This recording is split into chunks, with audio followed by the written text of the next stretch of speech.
an introduction. Very, very quickly, I'll tell you the whole story himself. He's been working at this since 1999, and you know, it's an incredible story. And I think, you know, we're getting to the point now where we're going to get some real concrete results. And it's like a lot of the stuff we've shown today, it is going to change the world. And I think that hopefully there's a few people in the room who are going to go away from today thinking, oh no, you know, I'm really going to have to change the way I think about the world. And I hope it's not causing too many people too many problems. But without any more ado, I'll go to Lloyd.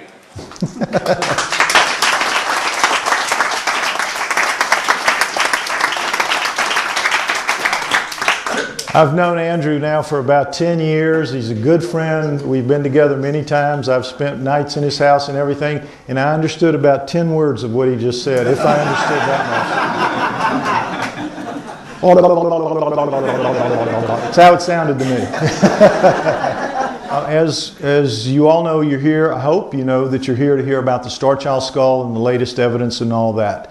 So we're going to start with what on earth is a Starchild. You've all read this by now. This is a comparison of a human, Starchild, human. And what we're going to go through is why he had not seen anything like it and nobody else has either. Anyway, all right, the Starchild was found in Mexico about 1930, 100 miles southwest of Chihuahua, which is this area right here, Chihuahua. And El Paso actually sits, it's not here, it sits right here. Right across the border. And a teenage girl from El Paso, Texas, whose family were Mexicans who had come from a little village in this area to become American citizens. And when they went back for the first time, she was like 12, 13, 14, 15. She couldn't remember in later life exactly how old she was, a teenager. And when they went back, the villagers told them in this little small village, told her and her siblings, do not go, one thing you don't do, don't go in the caves and the mine tunnels of this area. It's dangerous. It's, you know, it's verboten, just don't do it. It's forbidden, it's taboo. Well, you know, teenager, what are you going to do? Snuck away as soon as she could, figure a way to do that, with a basket, pretending to go out to pick berries and things. And in fact, she was going to look to see if she could find herself a cave or a mine tunnel. And way away, she scooted way away from the village to be safe, and she found a mine tunnel. And it looked something like, it's a high desert area like you all know from the Grand Canyon, pictures from the Grand Canyon in Arizona and all that. Same thing, high desert, and a mine tunnel like this where people are living in it now, you know, very poor people of course, but that's something that would look like that, just imagine it. And as she went into the mine tunnel, she saw a body laying on the ground, a human body like that. It turned out to be a human female, skeleton, full skeleton, about 5 feet tall, lying on the dirt. Got a little closer and she noticed there was kind of a mound beside it that struck her as a grave. And so she got a little closer and she saw that what she called a misshapen hand, and that's the only word we have, a misshapen hand, was emerged from the dirt and was entangled, wrapped around the arm of the one laying on the dirt. Now, she didn't know the things that are obvious about that scene, which is that the one in the dirt had died, and she, for whatever reason, had lugged this body, which the girl said was significantly smaller than she was. She, according to the size of the skull, of her skull, is about 5 feet tall, which is very standard for Mexicans to this day. To this day. But what we found with carbon-14 testing is that they had died 900 years ago. 900 years ago. Carbon-14 dated, showed that individually they had died at the same time, basically in the same place. So little doubt that what the girl was saying was probably true based on that. So if it was significantly smaller, we have assumed it was about 4 feet tall, whatever it was, even though its skull is the same size in physical dimensions as her skull. So back to the story. 900 years ago, they died. But of course she didn't know that, or that the woman had died, laid down with it. She had buried it, laid down beside it, wrapped the hand around her arm, and committed suicide. For whatever reason, whatever way. So, very dramatic story, obviously, just based on what she saw. Well, what she decided to do was see if she could scrape it out and see where the hand led. So she did, because it's in a mine tunnel. There's no compaction from rain or anything like that. The grave was as fresh and crumbly as when it was laid down there. So she scraped with her own hands and exposed that full skeleton that she said was smaller. She ended up, it's a long story about how she ended up with the skull. She tried to recover both skeletons, lost most of the parts in a flood, in a rainstorm, but ended up with the two skulls slightly damaged, minus their jaws, because a skull is not attached to its jaw. And she ended up with the upper parts of the skulls, again damaged a little bit, and she just kept them as souvenirs for the rest of her life. For the rest of her life. As she was dying in the early 90s and knew she was, her husband, who was a Border Patrol agent, was not comfortable with having a couple of skulls in a cardboard box in the garage, and she knew that. So she passed them on to some friends. He was an FBI agent. He wasn't that, and this is not from an illegal standpoint. It was just from a kind of creepy standpoint. He just, they weren't comfortable with it. So they had friends, next slide, Ray and Melanie Young of El Paso. All these people live in El Paso. Ray and Melanie, Melanie had been a neonatal nurse for about 15 years, working with, children. And so she knew a lot about deformity. She had seen a lot of deformity. She had studied a lot about deformity. So and when they asked, would you take this one skull that's normal and the other one is deformed, would you be okay with that? And she said, yeah, sure. Keeping in mind that up until then, anybody that knew anything about these skulls assumed that the strange looking one was just a human deformity. That's what everybody said, and so that's what everybody assumed. But Melanie had the schooling and the experience to know immediately, no, that's not a human deformity. It's too light, it's too symmetrical, all the parts are different. This just isn't what human deformity looks like. She knew immediately. Not only that, her and Ray were just coincidentally members of El Paso MUFON, Mutual UFO Network. They were fans, like you, of UFO, alien sorts of things. And so they went to the meetings regularly and they kept up with it.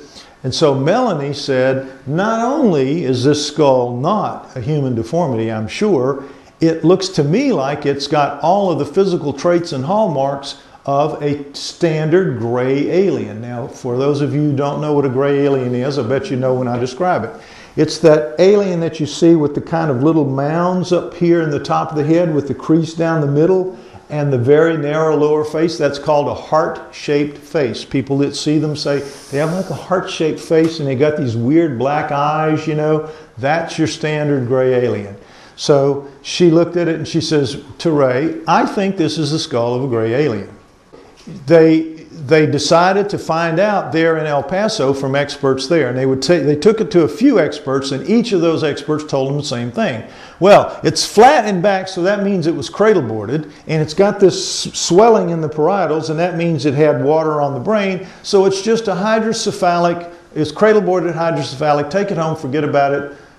Put it in the blender and forget about it, or throw it. Just forget about it. Nothing important, nothing unusual, nothing unique. Well, Melanie knew better, but she couldn't get past the initial wall that was thrown up and that I have dealt with for years and am still dealing with. That was the first foray, the first shots fired against that wall were fired in El Paso. So they went to the next MUFON meeting and they said, look, we're getting nowhere with this. Who in the field of alternative knowledge talks about skulls, knows anything about skulls? And somebody said, well, there's this guy in New Orleans named Lloyd Pye, and I've seen him do a lecture and he talks a lot about skulls because I was dealing with, at that point, hominoids and human origins. That was my field. And so I was indeed talking a lot about skulls. And so they said, okay, so they contacted me and they said, the next time you're in the El Paso area, would you come by? And we have something we think you'd really want to see. And so I said, sure. People would, show me interesting things all the time. I never said no. If it wasn't out of my way, why not, So I went by El Paso February 18th, 1999. And that's when I saw them for the first time. They pulled those skulls out of the box. And I have to tell you, it really amazed me just like it did Melanie, because I knew enough to know I was looking at something very unusual. I did not, however, believe that it was an alien. I didn't agree with her because I just couldn't believe it. I couldn't wrap my head around it right away. that this was possible, although I said it's probably some kind of deformity or combination of deformities that we just don't know anything about, some really rare exotic malady. And she says, well, it's nothing I've ever heard of, and I've been researching now for a couple of months, and I can't find anything. And I said, well, give me a chance to find out, but I will take it around. I think there's a possibility that it could be what you think. It certainly is unique, and let's find out. And so that was the start of this almost 14-year odyssey to get it to this point, without having any inkling at that time that that was what it was going to amount to turn into this ordeal that it's turned into. But nonetheless, we're going to win, and that's what counts. All right, next slide. Here we start now with the analysis, the technical analysis of it, so you'll come to understand why it's so unique. All the combinations of points of view that you can see, there's nothing that looks the same. There are 25 major physical differences and several minor. Okay, so there's not a single point of reference in the human skull. Nothing you can say that is exactly the same in the Starchild. Nothing.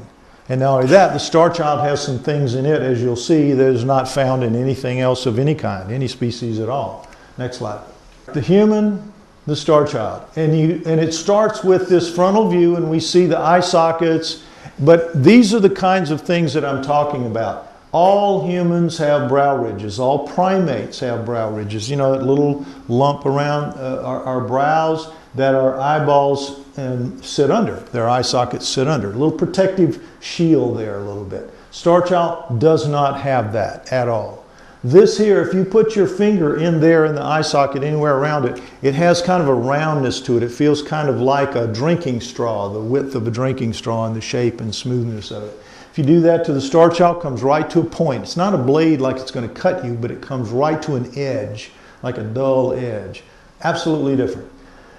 In here, you see the nose, a human nose comes down off of the brow ridge in a little dip. Everybody's got that, even if you have a big nose. And then your nose is narrow at the top and it widens out as it comes down. Everybody does that. This is totally different. It's absolutely straight, and it's the same width here as it is here right on down. Different, different, different. Even at subtle levels, there's nothing is the same. Now, if you see, next slide, the profile view, what you find is that this is 2 inches deep. That's 2 knuckles deep. If I put my finger in, that's where it goes to. Do that to the Starchild, it's less than ½ an inch. It's about that much.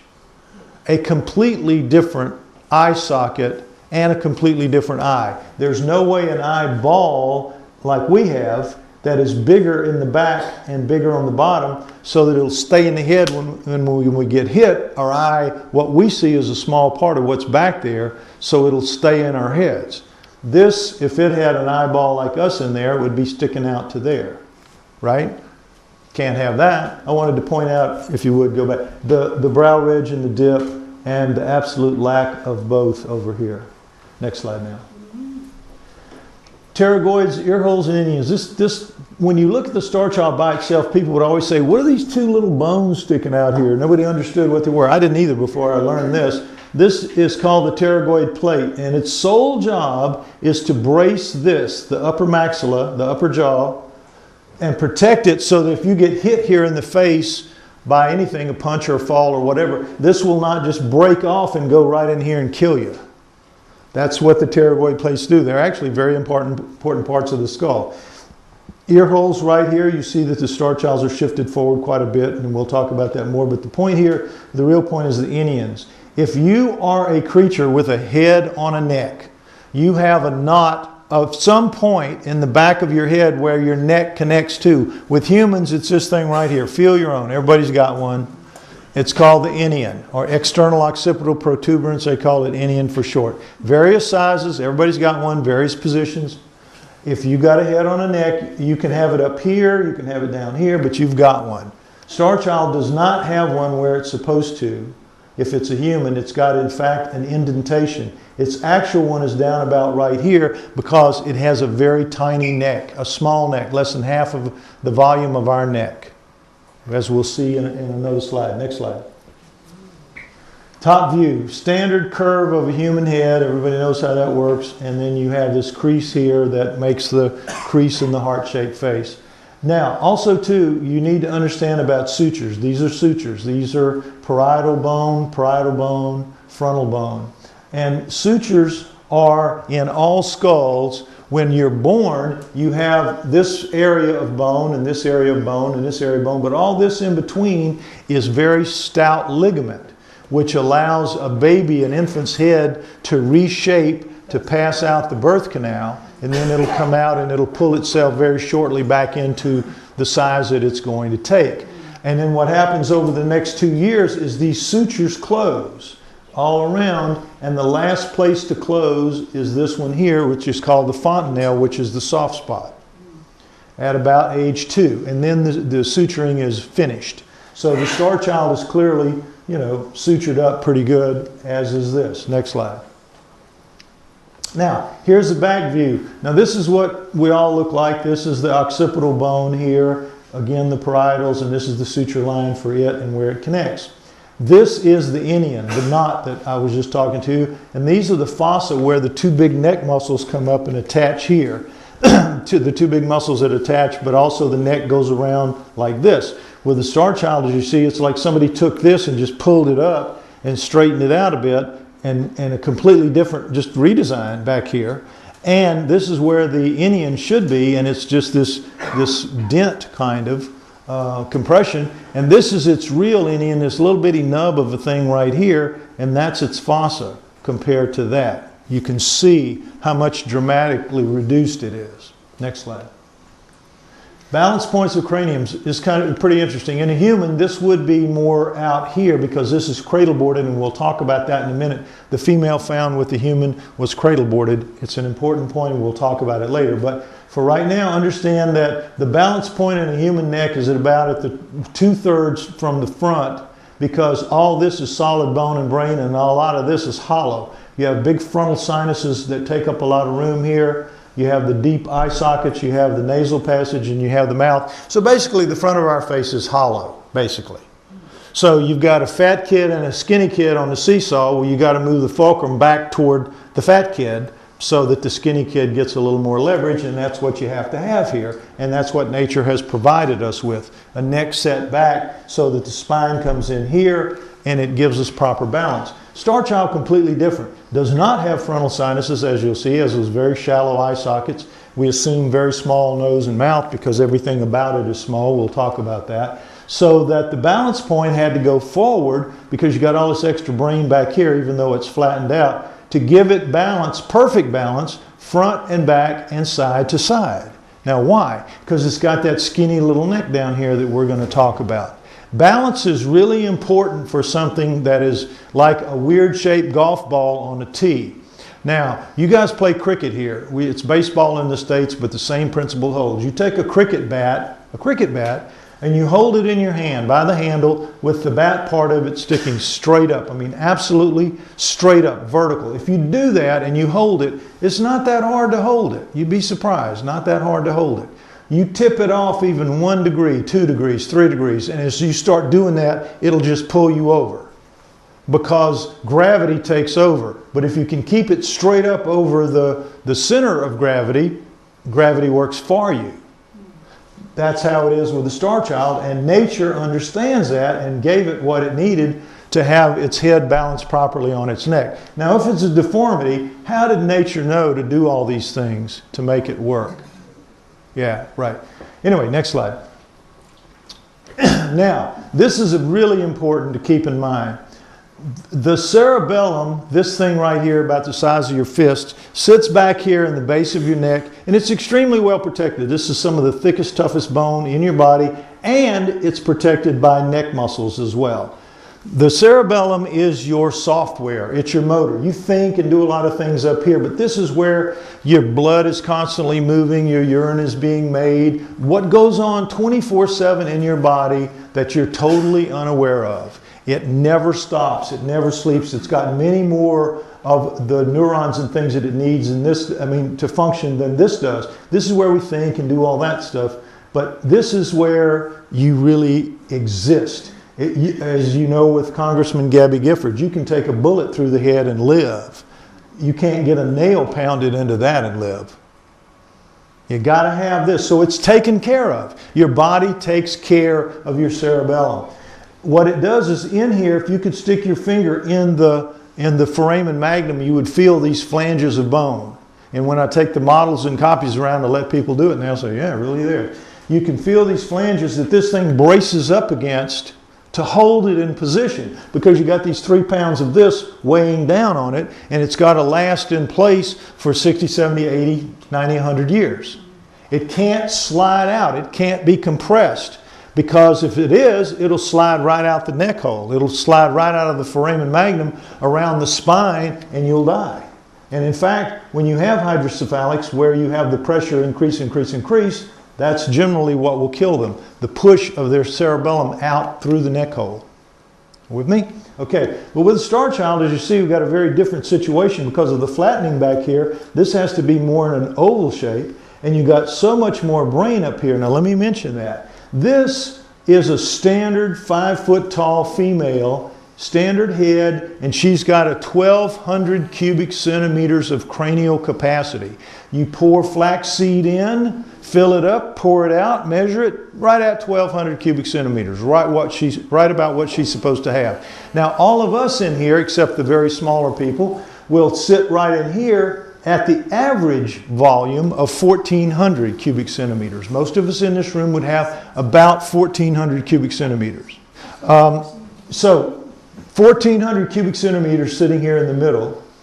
Now the Starchild, as I said, is the same physical size, about 13 cubic centimeters. They would both fit in a box about 13 cubic centimeters in volume. And yet, it has stunningly, shockingly, 1,600 cubic centimeters of brain space in there. Pour the flaxseed in there and you hit 1,200 and you keep going, you hit 1,400, you keep going, up to 1,600. It's amazing. 400 more than it ought to have. Where does it fit? We don't know. The bone is much thinner, that's true. A lot of space taken up there, no frontal sinuses, very shallow eye sockets, but you have the expanded parietals, but then you have the flattened rear. We can see maybe 200 more extra, maybe.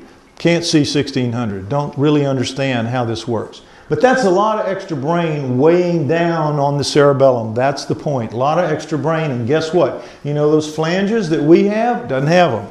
Little bitty nubs down there, little bitty, the tiniest of little bumps you can feel. So that is, remember the fat kid on the seesaw? The fat kid on the slipper slide going down should have just slid right out the neck hole, right out. Brain guy said, you know, either this thing doesn't have a cerebellum of the kind that we have, or its brain is a much more dense material than we have, because if that's a human brain, that's coming right out. And don't be surprised to learn that this bone is a lot tougher too. Bone and brain seem to be a lot tougher. Bone is for sure. We have to assume the brain is. Interesting stuff though. Next slide. Neck size and shape. And here we go. We see the normal standard shape of a human neck. It actually peels a little farther around than you can see here, so it's actually even a little bigger.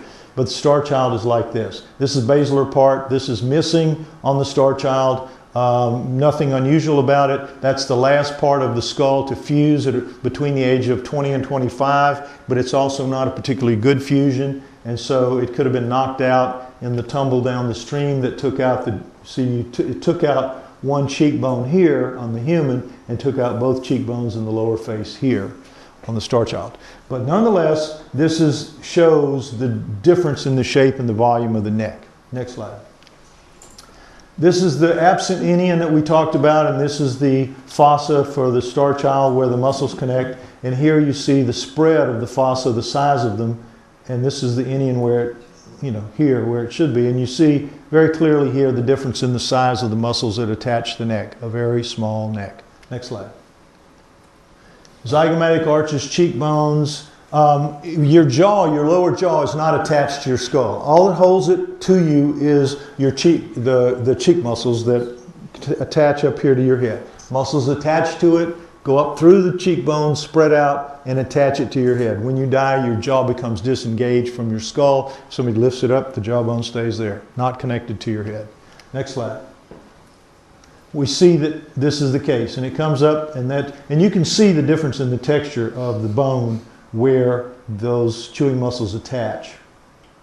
About half the size in the Starchild as the volume right here. Very clear. Much smaller, much reduced lower face. Next slide.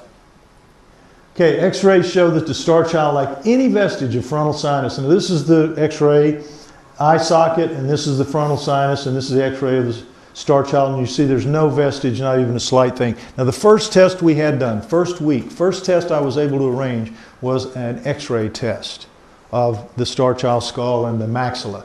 And the x-ray tech that looked at it, he says, oh, well now this is really interesting. Because you can have the sinuses be two different sizes. You can have them be shriveled up, you can have them be, you know, pretty bad looking, but you're always going to see some piece that they attempted to grow. You'll always see vestiges of it. And he says the fact that this thing lacks that, he says that's really unusual. It really is. You ought to look into this kind of thing, which we intended to do. But what's interesting about it is, what do you think your sinuses are for? What do you think they do? You think it has to do with being sick, right? That it somehow helps you clear your, you know, clear up a cold or do whatever your sinuses are, and they deal with hay fever and things like that. It's not true. What your sinuses are there for, and what they do primarily, is they allow your voice to resonate. They allow me to talk to you as I'm talking to you now. Because if I didn't have sinuses, I would sound something like a robot or something like that, like a machine talks, because it can't resonate. That's how it would be. We would all talk like that. So what this tells us is maybe the Starchild had no need to talk. No need to talk. And when people encounter grays, one of the things they always insist is they communicate via telepathy. They don't talk. They communicate. I know what they're thinking. They know what I'm thinking, but they don't talk. And here's evidence that this could be that in action right there. Next slide. Now, this is a CAT scan of the Starchild, but it's just to symbolize to you that the Starchild's inner ears are twice the size of human inner ears. Now, your inner ear is a balance mechanism, and this goes back to the Starchild having that big honking head on that little bitty neck. It probably needs more fine-tuning in the balance to hold it upright. This is what we assume. But it does have inner ears twice the size of human inner ears. Next slide. Exterior surfaces of bone. This is great. Human bone, all bone, imagine, all bone looks like this with these little dimples here. Now, what are they? You've all heard the story of your cells change out every 7 years. You know that. All but your brain. Your brain stays the same, but all the other cells in your body change out every 7 years. And it's true, they do. That's the 7-year itch, and the study of the 7-year changes of life in the book Passages and that whole school of thought there, but it is true. So in the Starchild and everything else, humans, excuse me, not in the Starchild, in humans, what would happen is, let's say a cell here, it's here and it starts to journey toward this hole and it moves in here, and within 7 years it's going to go in that hole and it's going to be dissolved and be passed out. Meanwhile, another one of these holes, and you can't tell just looking at them which is which, is going to be pushing new ones up to take the place of the ones going down. And this is going on all the time. Everywhere, in all parts of our body. We are changing out all the time. And after 7 years, my cells don't like yours anymore. I want a divorce. That kind of thing. It is a function that happens. So if that's true, how does the Starchild lose them? If it's a deformity, how does it lose that? Down to that level of detail. Pretty weird. Next slide. Mass spectrometry of the human bone. You have high calcium, high phosphorus, oxygen and carbon down here, and then the others are very low down here. But standard human bone, this is what it looks like. Next slide. Starchild bone. High calcium, high phosphorus, but look, oxygen and carbon way up. What's the difference? It is tooth enamel. This is tooth enamel. The whole skull, all the bone, is like the hardest bone in our bodies, which is our tooth enamel. It is, and our bone is tough, don't get me wrong. Bone, animal bone, human bone, pretty tough stuff. But tooth enamel is the hardest, and the Starchild, because it's very thin relative to human, is much harder. It is tooth enamel, like tooth enamel, chemically. Next slide. Upper right maxilla fragment has a nasal passage and is very small. This is that piece of maxilla that I was talking about, and what that is this part here, from the middle around, this part of your upper jaw, right part, that piece detached. And it used to have 2 teeth, now it only has 1. I had to give this one up for testing, forgive me, but you know, I made mistakes like everybody does. There was no instruction manual when I got this thing. But anyway, here's the nasal passage. So we know that it breathed, it had a breathing mechanism. And what this 1 inch is, don't let that fool you, there was at least another tooth there, at least another one. So it was a little bit more, but it was small. It is small, small mouth. Next slide. And when you double that up, the piece that we have, what we find is the roof is flat, flat. Now what that tells us is it has a very small tongue, a very flat tongue, like a piece of cardboard or something, or no tongue at all. But since its teeth are worn, like it was eating something, I assumed that it had a tongue but very flat compared to ours. Something that could just flip the food back or something. But not a tongue like we have for speaking. You know how our tongue is a lot of its use is for speaking because there's just no space for it. The curve of the roof of your mouth is where your tongue fits. So this is another piece of evidence that the Starchild had no need to speak. No need to speak.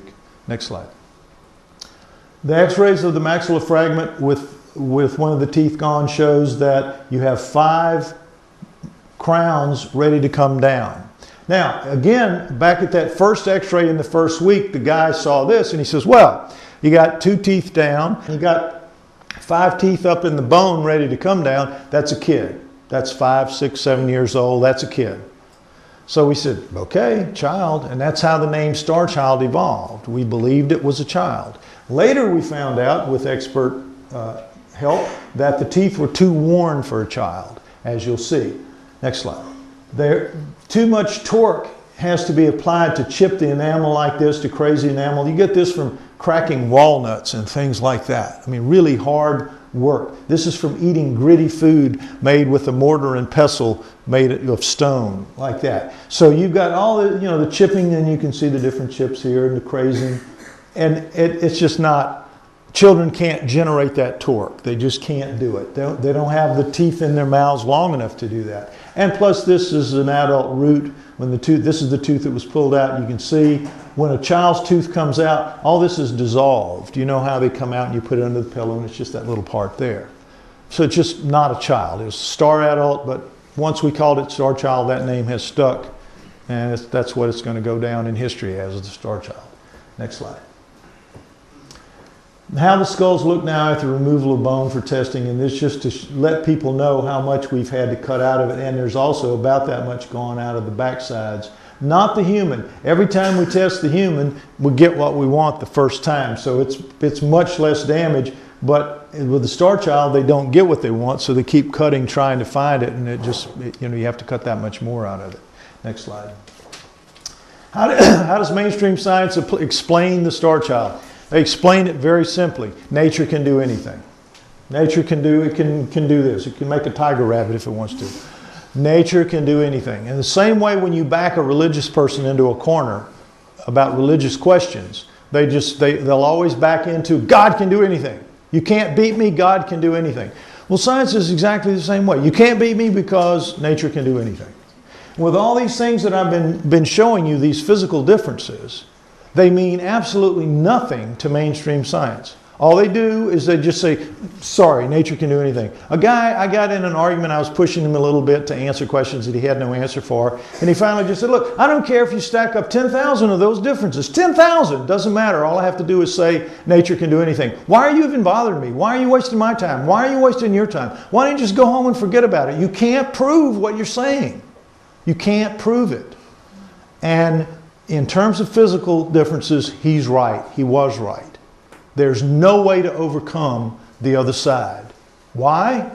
Because the game I'm trying to play with them is in their hometown, on their home field, in their home stadium, with nothing but their people in the stands. And the rig terms. And their ball, their rules, and their referees. And you got to suit up and play that game if you're in my position and the position of others like me. It's really, really hard. It's really, really hard because they control the media. They control the belief system. They have the best PR in the world, and they make everybody believe that people like me don't know one end from the other about anything. That they know everything and we don't know anything. It's very, very hard to compete. This is how they get away with it. Nature can do anything. Next slide. So these are 10 experts who officially state that the Starchild is not a deformity, and there's more down here. But the point is, all of these guys have studied it, have held it in their hands, have had time to analyze it, and have made a proclamation that they've allowed to be put on the Starchild Project website. This has been there since about 2002, 2003, something like that. And yet, to this day, you don't see any of the criticism out there talking about this.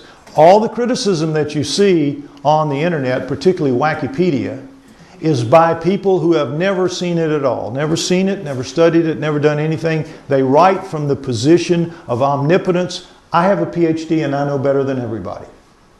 I don't need to see it. I don't need to see it. I know what it is. It's a deformity. Because everything I've ever learned tells me that this is supposed to be a deformity. And anything that's not a deformity is not allowed in our current paradigm, so I will defend the current paradigm to the death. And that's how they do. And so everything that you will read about the Starchild on the internet, and particularly Wikipedia, is nothing but lies. Just absolute garbage. And they know better. They know we have the evidence. All they have to do is go to the website. We have tons of information that contradicts everything that they have. And yet, you still read that garbage on the internet. And people all think, the first thing they do when they meet me and they start learning about this is they run home and they read what Wikipedia has to say about it. And they say, oh, that guy's lying. That guy's a fraud. That guy's a hoaxer. Because they believe Wikipedia. And let me tell you something about Wikipedia. You have the belief that it's written by people who know what they're talking about. Okay? If you want to read about how to shoe a horse, you're reading it from somebody who does know what he's talking about. But if you're reading about it, something to do with alternative knowledge, which is what I and many others do, what you're reading there is a bunch of absolute lies. And those are orchestrated by what are called administrators, who are generally graduate students somewhere in the world with time on their hands, and they take responsibility for various aspects that they're interested in. We've had 5 that I think I'm aware of over the last 12 or so years with the Starchild, or as long as it's been on Wikipedia. And what they do is they have a thing that allows their computer to know that somebody's made a change. And they'll go in and they'll fix it back to the way they want it. So you can try your best. I offer this challenge to anyone. Go in, make a change, a positive change about it, and within a few hours it'll be changed back to the way it was. And by me doing this over the years, it's turned out, somebody contacted me not too long ago and he said, you know, I heard you say this on a radio show, and I didn't believe it because I do a lot of work within Wikipedia, and I just wanted to see. I checked your Starchild website. They keep great records. All the changes that have ever been made, they keep. And he said, I looked at your page, and he says, I have to tell you, I was really impressed. There have been more changes, pro and con, on your Starchild page. More people trying to write good things about it, and more corrections from the other side than on the page of ex-President George W. Bush. Now, that is good company of scoundrels. I mean, that is. So I take pride in that I'm that far under their skin that they have to watch it that diligently. But they do.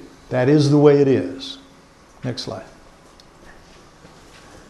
What they say is that still to this day, you will still read cradle-boarded hydrocephaly, and now the new one, progeria. It used to be just cradle-boarded and hydrocephaly, and that stood because they could get away with it. But I've hammered them so bad at things like this, as you'll see, that a few years ago, 3 or 4 years ago, they came up with that one, and you'll see why. I'm going to go over each one now. Next slide.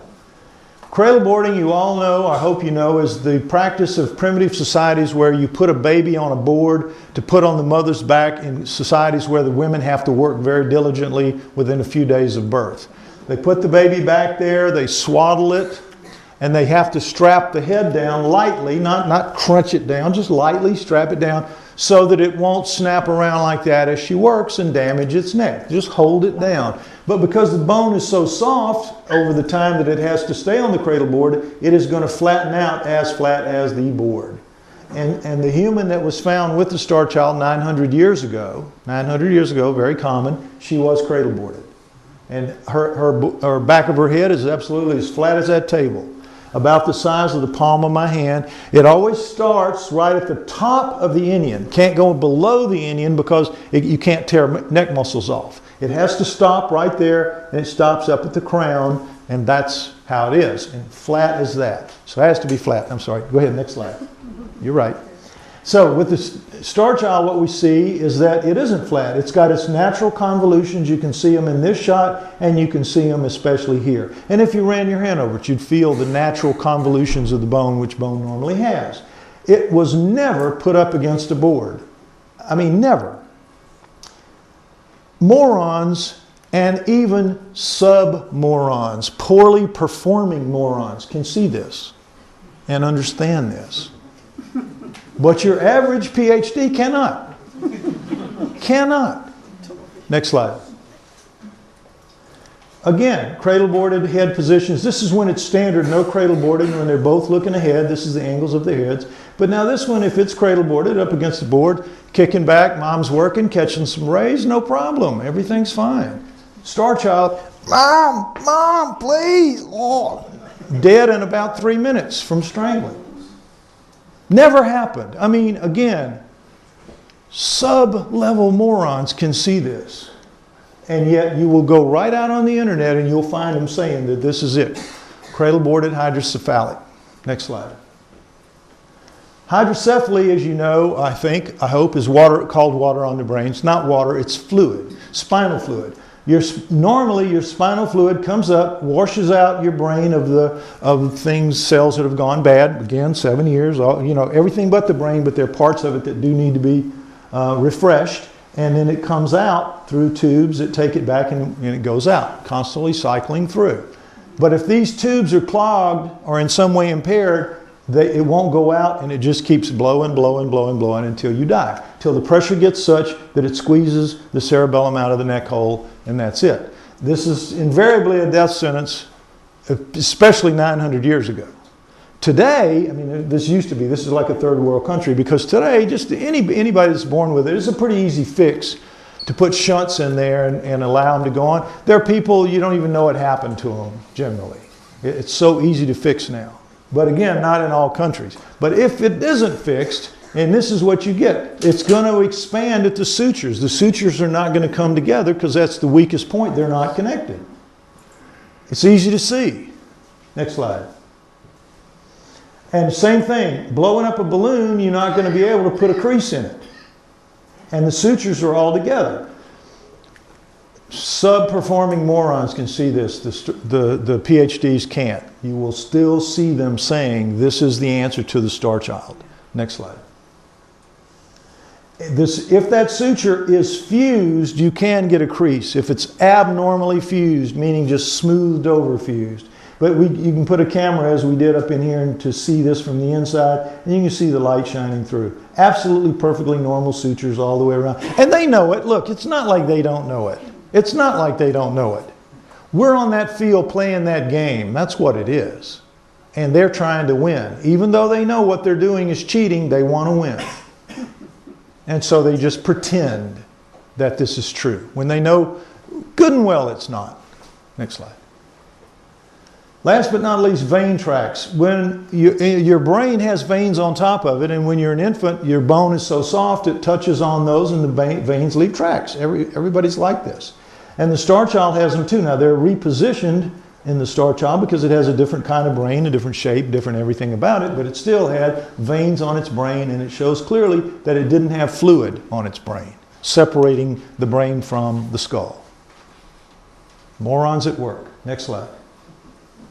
Now, the new one is, because of just how devastating that argument is against them, One of them noticed, wait a minute. The Starchild has thin bone and progeria victims have thin bone. And the Starchild has a small lower face, and progeria victim, it's got to be progeria victim. We win, yay, progeria victim. Starchild is a progeria victim. Well, sure enough, the Starchild bones are thin relative to humans, but progeria is that horrible disease where when you're born, you immediately start getting old.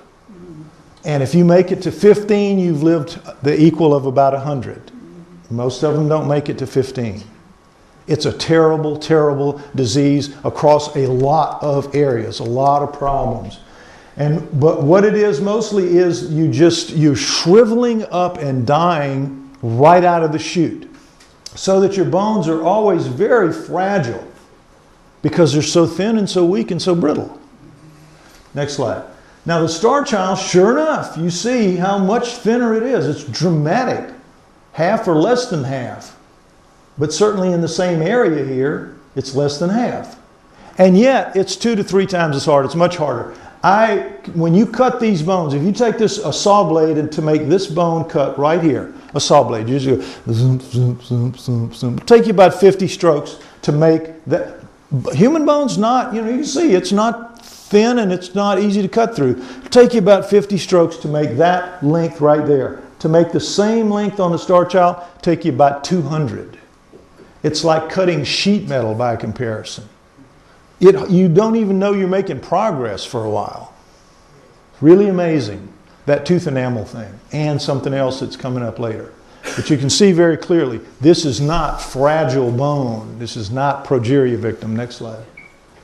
Now, sure enough, lower face, reduced lower face, and you'll see this in a minute too. But it's still human. Look at where the ears are, right at the eyes where it's supposed to be. Look at where the ears are here, not even in the ballpark.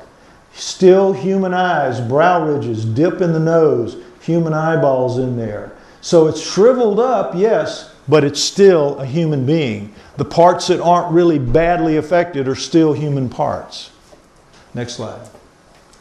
And you see if in profile, brow ridge, nose dip, no nose dip, and lack of chin, very reduced because it just never gets to grow. Little thin neck, but still has the inion back here and all this. It's still just not the same. It's a human. It's a badly deformed, badly impacted human, but human nonetheless. Starchild is not a progeria victim. Next slide. And last but not least, progeria victims almost never have the fontanelle close, and of course the Starchild did. Again, sub-level morons, anybody can see this. Anybody that's a true scientist would be ashamed to try to say that the Starchild is a victim of cradle boarding, hydrocephaly, or progeria. And yet you go out there and that's the criticism that you will read. Next slide.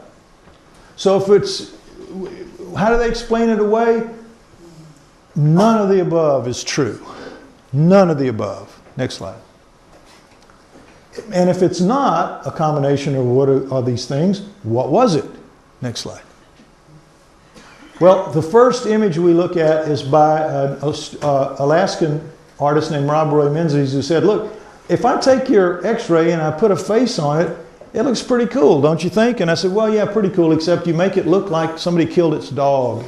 Can you fix that? Make it look a little more appealing. And so in the end, next slide, we got out this, which I think is really a pretty good depiction of how it probably looked.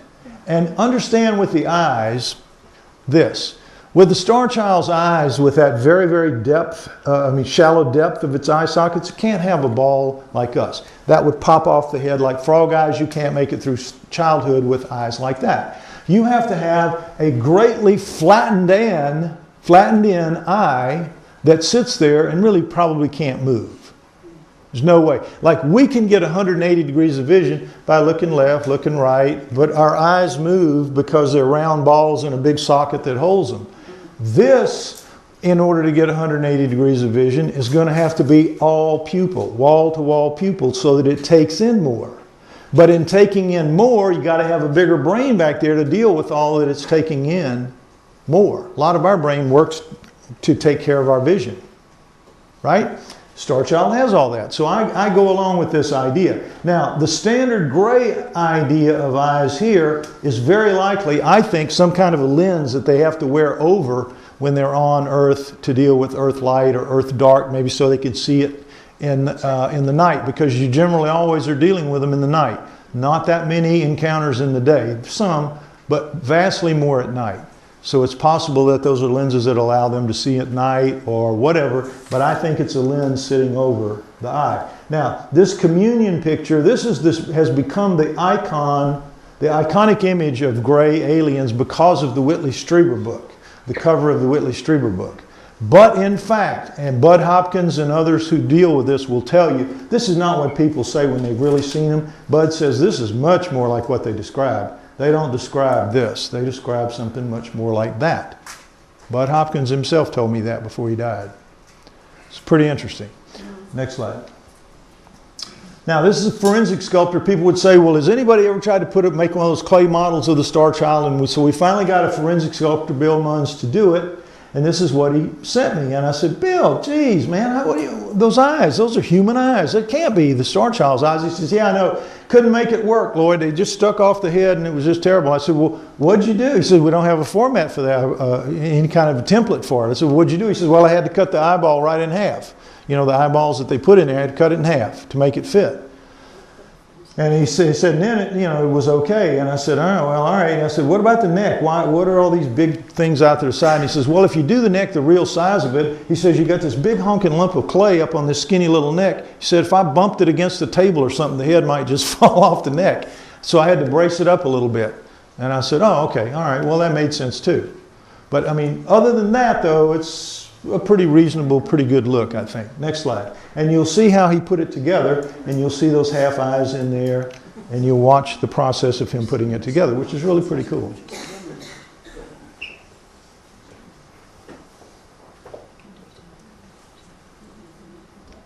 Next slide. And we'll do it again because it's so much fun.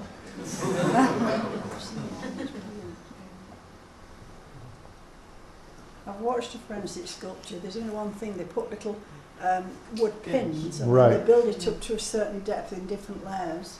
Some do it that way, and others... Put in the little wood pins. Well, nobody knows what the wood things, what they would be. But I asked him about that, and he says, no, the oldest of us do it this way.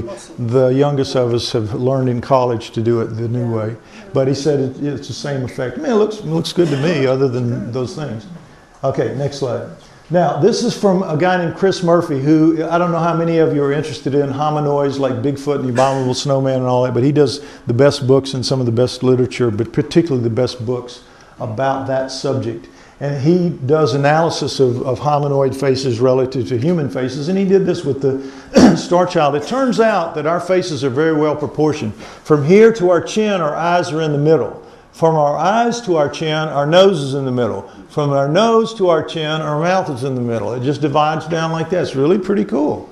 Starchild, nothing like that. Very different in each case. Now, people have said, well, could the Starchild, something like the Starchild, if it made an effort, could it disguise itself and walk around among us? Can there be aliens walking among us, or at least Starchild people? And so I posed this challenge to my assistant Vivian, and here's what she came up with. Next slide.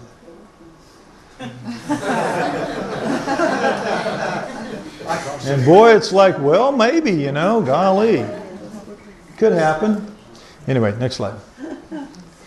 Two things found in the Starchild bone are not found in bones of any other creature on Earth. Unknown fibers, unknown red residue. Understand what I'm saying here. No other creature on Earth. You're going to see something that's not found in anything. Two things that's found in the Starchild. Next slide. This is the cut of a Dremel blade. A Dremel blade is a blade, a whirling round blade, and a deal that you cut the bone with, and you go, whoop, you cut the bone. And if I were to have one here, it could cut my hand off my wrist in just a matter of a few seconds. It would go through. Do not screw around with a Dremel blade. Tough. So when they cut some of the first pieces of bone out, not the first pieces, but some of the first pieces, but they looked under with a little chip with a scanning electron microscope, the person said, what is all this? What is all this? What is all this? Well, what is it? We don't know. So you never see this. This is incredible. How could it resist the Dremel blade? Well, it turns out that these are fibers. Next slide. These fibers are woven into the matrix of the bone. Here you see one of them where the blade passed just over where it lays in that track right there, like rebar in concrete, to add strength to the bone that's already super hard. Because these fibers are really, really durable. You can see that one's torn, but somehow this one came along here, it got ripped out of its track and came out here and got wrapped around this fatter one here. They're different kinds. They're different kinds of fibers. And we've had a check from with mycologists. It's not anything that grew on it or grew there. It's not fungi, bacteria, mold, anything like that. It's in the bone. It's in the matrix of the bone. It's woven in, not known in any other animal species on Earth, as far as we know. Next slide. We see another one here, the flat fiber snagged down here, and another kind, but what you see here up close is it's sheared off. The Dremel blade, it resisted the Dremel blade to the degree that it tore it off instead of cut it through like it would do my arm. Tough stuff, whatever this is. Next slide. And here we see one absolutely clearly buried in the matrix right up at the surface of the inner part of the bone. What is it? Don't know. Next slide. Now, bone chips cut but not polished. When you cut, the bone turns into powder. When the blade is cutting, powders it, and so it blows into the cancellous holes. Human and Starchild. You can see because the Starchild is so much denser, it makes more powder. That's basically it. So, if you take a piece of this and instead of cutting it, once you've cut it, if you take pliers and you snap off a corner, which you can do, snap it off, and now you get a nice clean edge. And if you're very careful, you can take lapidary tools like you use to polish jewelry, and you can polish that bone and you'll get a nice clear look at what's in the cancellous holes. Next slide. And what you see with human bone, this is the top, it's so big relative to the Starchild. This is the top, this is the inside. This is the same area, the same place, same piece. And it's pretty. It's like alabaster. It looks like a kind of a jewel of its own. This is human bone, normal human bone, after extended periods of death. Because what happens is in the natural course of events of life and death on this planet, Mother Nature cleans her plate, dust to dust. There are things that will eat every single aspect of us up till there will be nothing left. Nothing. There's a place in the States called the Body Farm in Tennessee where they've done extensive research on what happens to bodies. People donate their bodies and they put them out in the woods and they film what happens. And you can just see it's remarkable. Within a matter of a few weeks, you got a body laying there and you've got just a kind of a brown puddle of nothing. It's really incredible. Bones and everything. Get down to the bones, there's mold and fungi and bacteria that are going to eat that. Mother Nature cleans her plate. If she didn't, we'd be stepping out of here and we'd be looking at 1,000-foot high piles of bones. You have to understand that. Well, one of the things it does, there is a bacteria that we all carry that will eat out every single skerrick of bone marrow from our bones. Now, this is how bone works. It's like a sandwich. You got a piece of bread, and in the middle you have the cancellous holes where the marrow moves and is made and all that. Bone marrow, right? It's blood, in effect. A different kind of blood, bone marrow. So, what they do is they eat every bit of it out so much so that in the end, you could eat out of that. It's that clean. Nothing left in anybody ever. Next slide. Except for the Starchild, in which case you have this reddish residue all over the place. Next slide. We'll see a backlit piece. Look at it. No idea what it is. But it's not bone marrow. Because if it was bone marrow and it oxygenated, it would be black. You know how blood does? Blood falls, it oxygenates, it turns black. Whatever this is, it's not from Earth. It's not from Earth because Earth provides bacteria to eat every bit of it. We don't know what it is. Now people say to me, well, why don't you find out what it is? Why don't you find out what the fibers are? Why don't you find out what this is? It's very microscopic in size, all of it, number one. Number two, never been seen on Earth, so there are no protocols for recovery. Nobody's ever thought about trying to recover it before. But let's just say you could figure out how to recover it. How would you maintain the integrity of the samples that you recover? How would you get them and keep them pristine so that you could then test them? And then, because you're going to have to destroy them to do the tests, of all the thousands of tests you could run, what are you going to choose to run to destroy them? What are you going to do? You see the problems really compound when you look into doing it. And more important than all of it is, it costs an awful lot of money and we just don't have it. If there's one thing our field is famous for, it's no money. We can't access the money. The PhDs keep it all to themselves to do their stupid, flea research or what, I don't know if you ever read the crazy things they spend their money on, but nonetheless, we don't get it. They make sure we don't get it.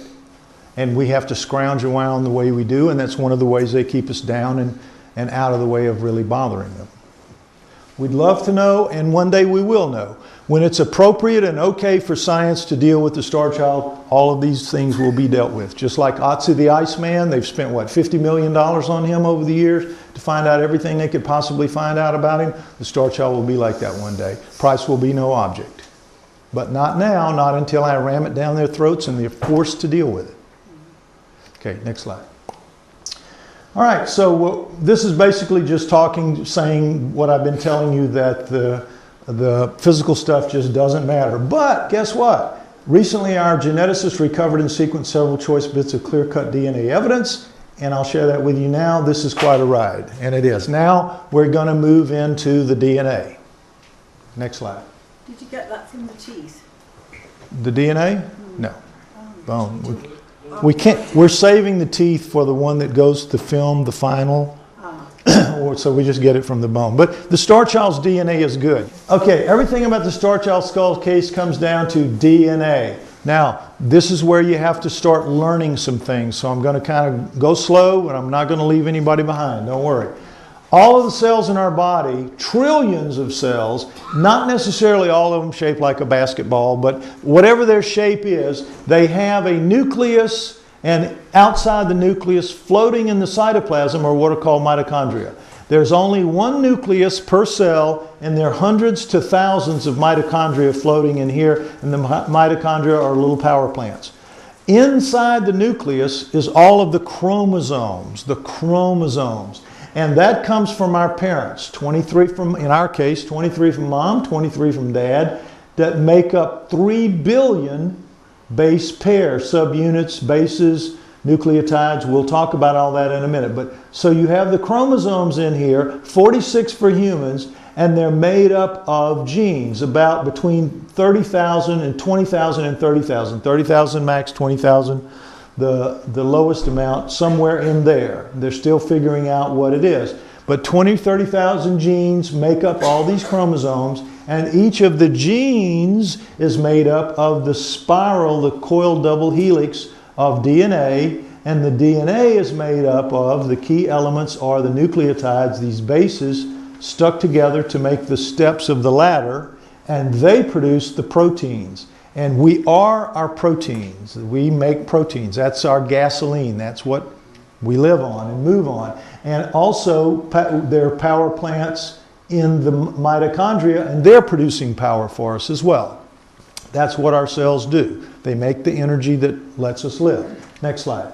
We're going to see it in a different way. 46 chromosomes are composed of 30,000 genes, composed of 3 billion nucleotide bases arrayed in pairs. Again, that's in the nucleus, the 3 billion. And here's how it works. These things here, you have 4 bases, thymine, adenine, guanine, and cytosine. But these 4 always go together in pairs, i.e. base pairs. Thymine is always with adenine, adenine always with thymine, guanine is always with cytosine, cytosine always with guanine. So, you know how computers work with just 0 and 1? Does everybody know that computers work with only 2 basic symbols, 0 and 1? And from that infinite level of simplicity comes the incredible complexity of what computers can do, animations and all that stuff. It's all massive strings of 0 and 1. 0 and 1 is arranged in wild, weird combinations, but it boils down to 0 and 1. Same thing with us. 0 and 1. 0 and 1. DNA is the math of biology because of this. It all boils down to these 2 things.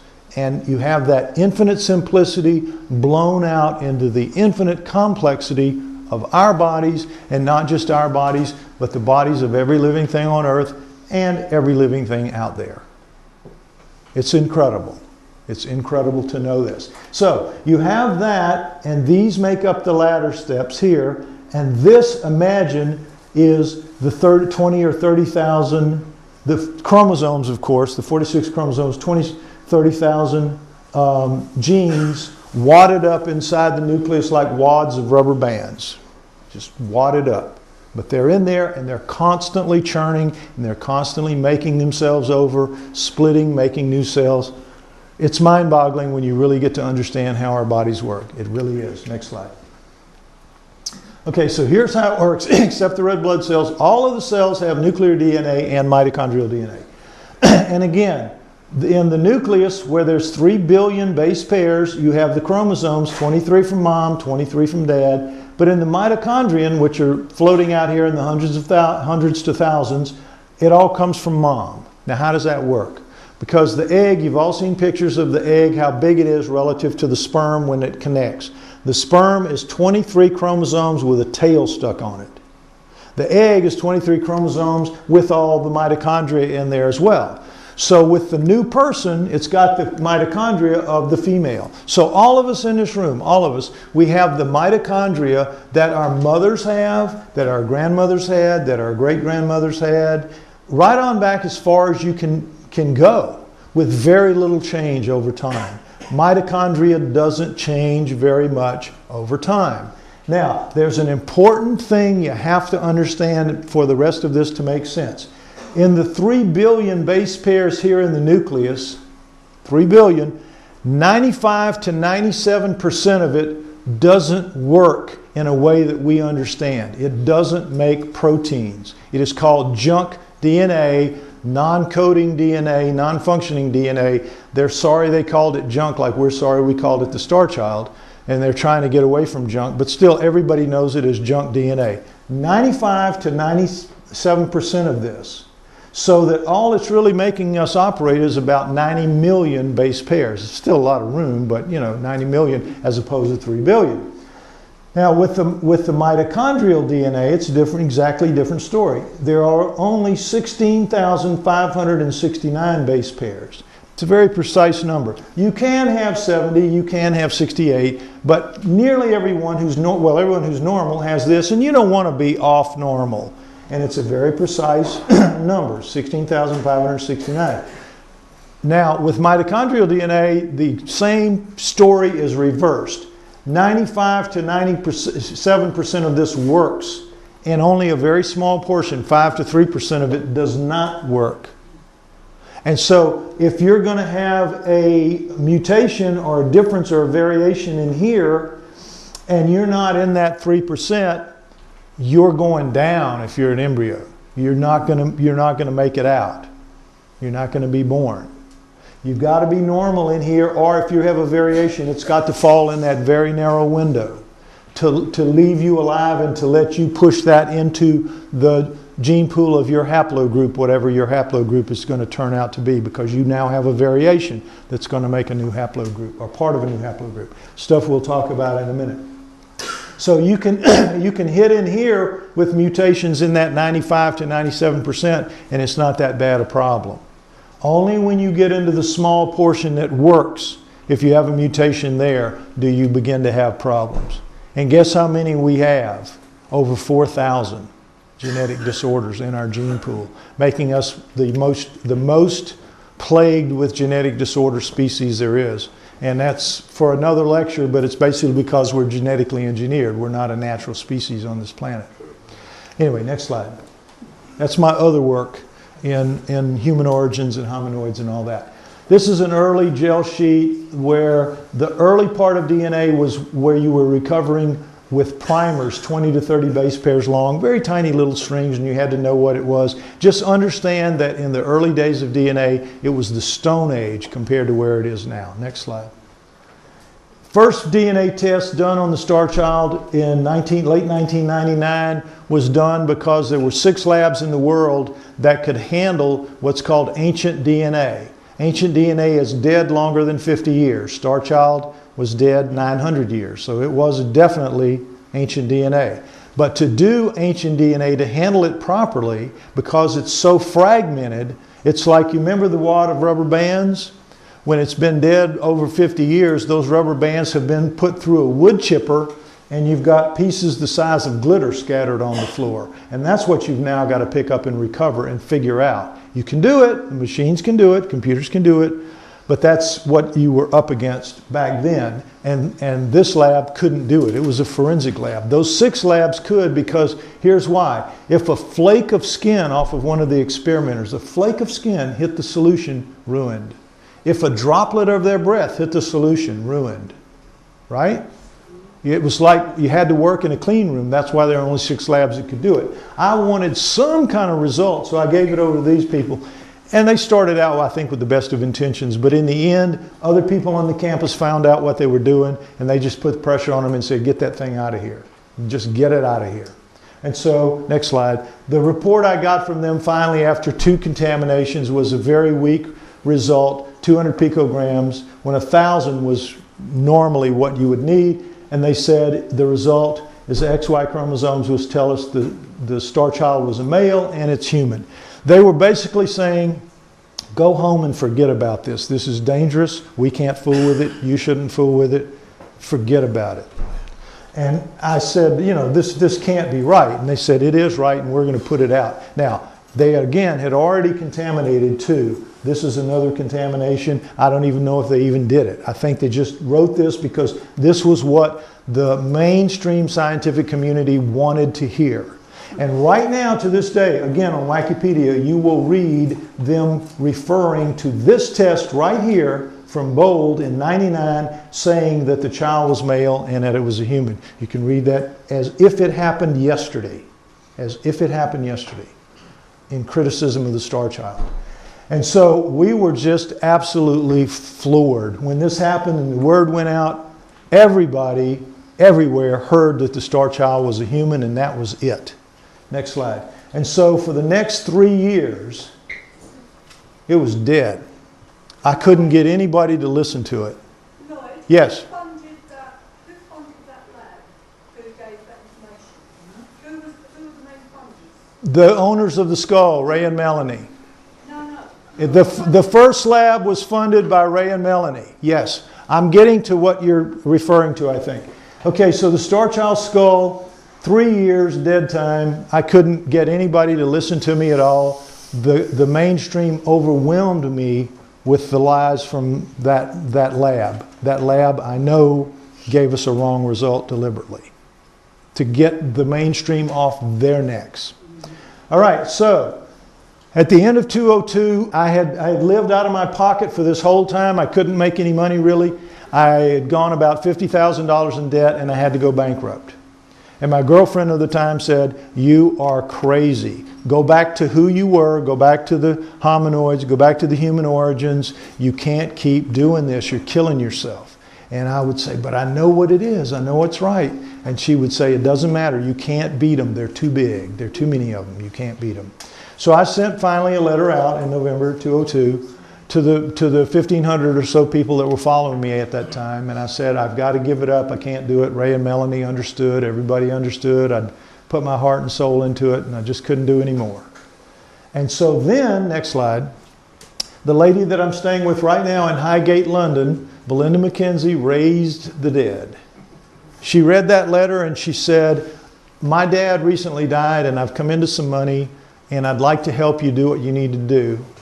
What would it cost? And I said, I don't even know. I gave up looking. I don't even know. She said, well, find out. Get me a number and let's see what we can do for you. And so what used to be 6 labs in the world that could do ancient DNA was now 24 labs. 24.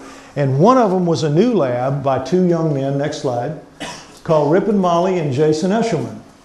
And they formed Trace Genetics, and they said, if you're serious about this, we can get you an answer. Now, they look young. They're in their early 30s there, but they already had about 10 years of ancient DNA analysis under their belt. They had worked on the Kennewick man. These guys knew their stuff, and they had a lab that could do it. And they said, we will get you an answer if an answer is gettable out of your samples. And I said, great, let's do it. So they told me a price, I told it to Belinda, and we came to an agreement, and in July of 2003, they got the result. Now here's how it worked. Cut the bone, the cutting of the bone was amazing. They were just blown out at how hard it was. And so when they put it in the standard thing you do with a piece of bone, of human bone, is you put it in a test tube and you put a sample of a liquid called EDTA on top of it. You put that test tube in a machine, it's called a rocker arm. It just holds it and it just rocks it back and forth like that. You've maybe seen them in labs, films of them, rocker arms. And you let it go for 1 week straight, and that will slowly, gradually dissolve the bone and leave the DNA intact as a little spidery bit. It looks like spider webs in there, little white spider webs. That's the DNA, that's what you're looking for. And then they go to work with that. They did that with the human bone found with the Starchild. In 1 week, there it was, DNA just perfect. With the Starchild, they put it in the same thing, rocker arm, 1 week, no change. A month, no change. 3 months, no change. I don't know when they turned it off finally, but they just wanted to see how far it would go. EDTA had no effect on it whatsoever. So what they did was they took another piece of the Starchild bone, they put it in a sample, and they have a very powerful detergent known as Tween 20. It'll dissolve cement, and it did dissolve the Starchild bone and got to its DNA.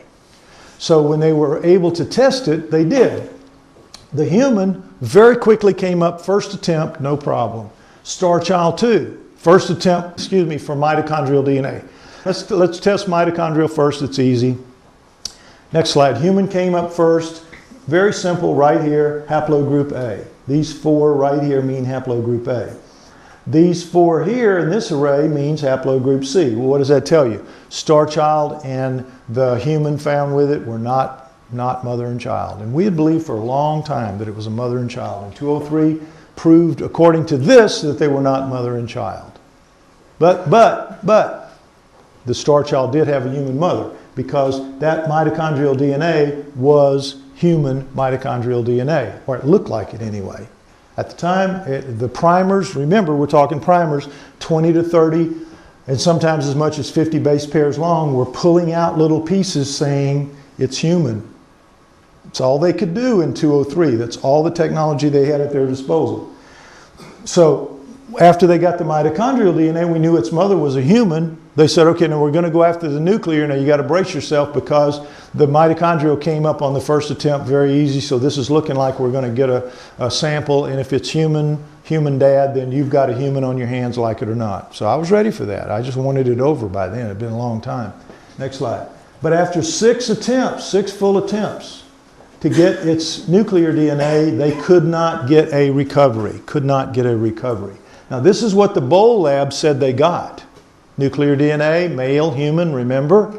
But here, these guys absolutely did. This is a forensic dental lab in Canada, used to dealing with just teeth and not dealing with ancient DNA. These guys are used to dealing with it, and they can't find it. So what that means is that absolutely, without a shadow of a doubt, in 203, they proved that the 1999 test was just, as we say down home, flat-ass wrong. Just flat-ass wrong. Wrong as wrong gets. Wrong.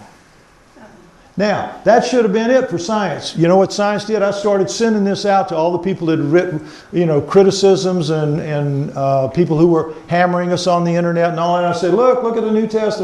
Oh, no. We don't choose to believe this one. We choose to believe the first one. We think these guys made some kind of a mistake. We're not going to accept what we don't want to hear. We're going to live with what we want to hear. And that happened. So what it meant was, basically, if you can't get the dad, this should be a female hand and a male hand, but nonetheless, close as you can get, you got a human mother and a non-human father. That's what it looked like in 203 according to that test. So that's what we began to say. It was a hybrid. And I would say it must be a hybrid, and I would give these hybrid speeches, and I would always say the same thing, but it's a hybrid with a human mother and an alien father, but there's no sign of mom left. So I don't really understand how it worked, because there's nothing of mom left in it. You can't find any human in it. So I don't know how it's a human. I don't know how it's a hybrid with a human mother, but the DNA says so, the DNA wins. And that's what we were stuck with. But it was hard to explain. Then I said to them, well, what are we going to do now? What can we do? To Jason and Ripon. And they said, well, if you can wait 3 to 5 years, there's new technology coming online that's going to take the genome apart base pair by base pair, recover it base pair by base pair. And when it does that, it will get your missing nuclear DNA, because the primers we have are just for humans. And so they're not going to recover alien. They don't know what alien looks like. But when you can recover base pair by base pair, you will be able to tell exactly what it is. So it's like, okay, I'm looking at a jail sentence of 3 to 5 years. You know, the judge slammed gavel down, 3 to 5, depending on your behavior. That was it. Another 3-year jail sentence. However, it was exactly 3 years. Next slide. And in July 2006, the company that Jason and Ripon were referring to, that they knew about, that was processing, was called 454 Life Sciences, and they produced a machine that would indeed recover base pair by base pair. And those machines were immediately sent to the Max Planck Institute in Germany, Leipzig, Germany, to begin working on the Neanderthal, because that's something science wanted an answer to. They wanted the genome of the Neanderthal to understand if it was closer to primates or closer to humans, or what was it Neanderthal. This is something they want to know. So they applied, and all of this cost, by the way, millions of dollars. I mean, 10 or $15 million they've spent on that over the years. But the price, as these machines began to proliferate, the price was going down. And it was going from millions of dollars to $1 million to $500,000, and it was, you know, going down all the time. Well, just because I got to 3 years didn't mean I could afford it. It didn't mean at all. But at least I knew that if I waited long enough, the price would get down within range, reasonable range of doing something with it. Now, right now, today, the price of this has gone down so much today in 2012 that as we sit here in this room, if you took any of our DNA, our genomes, you could have your entire genome read out by one of these next generation machines by Illumina for $10,000, about 8,000 pounds, in that range. Your whole genome. If you wanted to do it, you could. You could hire it done. But understand, that is living. That, remember the rubber bands? That's the machines going in and breaking each rubber band very nicely and laying it out and laying it out and laying it out. They can do that because it's alive, nothing wrong with it. Remember, the Starchild's DNA has been put through the wood chipper and it's glitter on the floor. It's got to be put together piece by piece. So it's still going to cost $2 to $3 million to do it, because you have to run 50, 100, we don't know how many tests to get those little pieces of glitter stacked up, and then you run a compression program that puts them all together in one read. But you can do it. You can do it. Don't think you can. I know it's mind-boggling, but the Starchild's a pretty easy recovery because it was buried in a mine tunnel, no rain washing down on it to leach minerals into it, no sun beating down on it. It's well preserved. It's well preserved. But it is ancient. It is broken up into pieces, but the pieces are there. The pieces are recoverable. So, next slide. In early 2010, a new geneticist contacted me and offered to help. And here's how it happened. Guy contacted me and he said, look, I've read your Starchild Essentials ebook. My wife read it and my wife was impressed. A friend of hers had told her to read it. She read it. I thought when I first heard the story of the ancient skull, of the alien skull and all that, it was ridiculous. But he says, I've read your book, and he says, I have to say, you at least sound serious. And if you are serious, I have the capacity, because I'm the head of a major lab, of a major DNA lab here in the country, I have the capacity to tell you at least what you have. I don't have the facilities or the money to recover your whole genome for you, but I can shotgun it for some samples, and I can tell you at least if you're in the ballpark here. And I said, again, shove those chips right out to the middle of the table. Let's get this over with. Let it roll. And so I did. I sent him a sample. He broke it down. Next slide. And sure enough, within a matter of a few weeks, he had sequenced dozens of fragments of its nuclear DNA. But all were from the junk. All. But nonetheless, dozens, with hundreds of base pairs long, 200, 300, 400, 1,000, 2,000. It was incredible. For us, it was just like a mother lode. It was over 30,000 base pairs. in one run of shotgunning, over 30,000. Now, since he started, he's got about 50 million. But now that's still a very small fraction of 3+ billion. 50 million. It sounds big, but but still it's very telling what it was, because when he got it, the first thing you do is, remember in 2006 when it started, the people that put the money in these millions of dollars that it takes, scientists don't have that money. They have to get grant money from the US government through something called the NIH, next slide, the National Institute of Health in Maryland. And this is a $30 billion a year budget.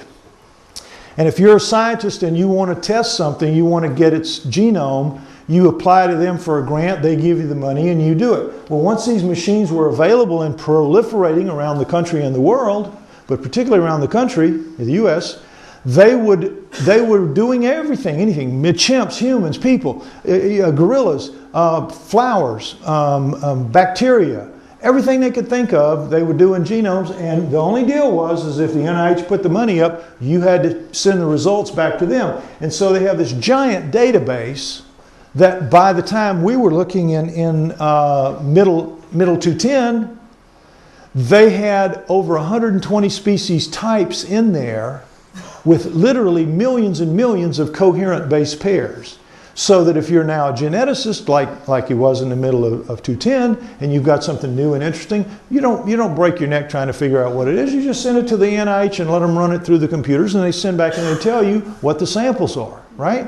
So he did that. He sent those dozens in and got back these kinds of reports. Next slide. For about half of them, they came back, these are called blast reports, this is what you get. They came back with that this 265 base pair fragment was found with a corollary on human sapiens chromosome 1 genome right. They know right where on the chromosome exactly it belongs. But don't let this fool you. This is not saying that the Starchild's DNA is human. It's human-like, okay? It's recognized as part of the DNA pattern on Earth. And it's recognized in this way. If it could just as easily, if he were asking, does it match up with chimps, he would have said yes. Because chimps are 97% the same as we are. Gorillas are 95% the same. Rats are 70% the same. That's why lab rats, they do a lot of testing because they're so like us genetically. Mice, another one, 65% the same. Pigs are similar as well. Yeast is 20%. Daffodils are like 45%? Everything shares the same life code here. So don't be fooled. It just means this is Earth-like, not human, but Earth-like, right? But the other half, next slide, the other half, the impressive part is that the other half, this one being a sample 342 base pairs long, came back, no significant similarity found. Not found in the database. And he said, Lloyd, look, if this was 5 or 6 or 7 or 8 of these, I could live with that as just kind of a quirk. But to have it be half, he says, you really have something here. This is very, very unusual. And if you will let me, I'm going to now try to pursue this with a little more vigor and a little more energy to see what you might have. And that's when it starts, and he's been doing that ever since. But understand that he has to do it on his own time, on the weekends, and out of his own pocket. Because when he talked to his administrators about this, and he said, what kind of support can I get from you guys? They said, not a damn bit. And if you let anybody find out that you're doing it or we're involved, you will be sacked probably. That's how it is, because the most conservative elements of science will drop down like a 2-ton tick on anybody that gets out of line when it comes to UFOs and aliens, or Bigfoot, or any of those things. Got to be very, very careful. So that's how he's been proceeding. And over time, he has been looking for, he also did a spectrophotometer test, and this is really cool too. It illustrates live wave absorbance in pure DNA. And this is what it looks like normally, pure DNA for humans. And no DNA is this, and protein contamination is that. Okay, so he did human and the Starchild. Next slide. And what you see, all right, human, just what it's supposed to look like. and that's the Starchild. And it's not no DNA, and it's not protein contamination. It's sort of struggling to kind of be a human, but it's just something else. It is just something else. So what the 3 billion base pairs, what he was looking for was, he said, I have to find a golden needle. He kept hitting in the 95% that was the junk. But he says, if I can get something out of that 3 to 5%, the golden needle in the 3 billion haystack, if I can get a fragment of that that makes proteins, or even part of something that makes proteins, I can compare it to the human, which is well studied, and we'll really have something there. We'll really have a comparison we can make. I've got to find a golden needle. And he kept trying and he kept failing. But in that process, he found 4 fragments of the mitochondrial DNA. And this became very important. 4 fragments of mitochondrial DNA, because again, remember, the mitochondrial DNA is very well conserved. It doesn't change much over time. Next slide. Now, we know an awful lot about mitochondrial DNA. It's circular in shape. You have 15 genes in it, 2 RNA types, and then the rest normal genes. And they have extremely highly conserved because it undergoes little change over time. We know an awful lot about it. It's highly conserved. It stays the same. We know what. Now, next slide. Get this in mind. You have, of all the, if you had all 16,000, starting with number 1 here, right on through to 16,569 over there. This is just a little slice out of it, right? And among humans, you have 33 here, haplogroups. Some people say you have more and that new ones are developing all the time as they do more research. But let's just call it where it is for now. 33 haplogroups, Neanderthal and Denisova. And Denisova is the new pre-human that stands alongside Neanderthal, but they know very little about it because all they have is a finger bone. You've heard about the fingertip bone and the tooth. And they took DNA from that. It was found in a cave with Neanderthals, and they assumed it was Neanderthal, but they tested it because it looked a little different. They tested it and found out that, lo and behold, it had a different mitochondrial DNA count. And if it has a different mitochondrial DNA count, next slide, it's just different. And so what came out of that is that just because you have the finger bone and the tooth, you have a new species that stands alongside Neanderthals, and they know next to nothing about it. It's really kind of a pain in their neck to deal with it because they know so little, but they have no choice because mitochondrial DNA is like the law. If it's a different read from human or Neanderthal, it's a different species, period. Okay, next slide. So, let's go back to our 16,000 here on the wall, and we're going to take out this slice right here of 1255 of the 16 to 1350. This is 95 base pairs. They contain no variations in any of the haplogroups. And by the way, all of us sitting in here, we fall into one of these 33 haplogroups.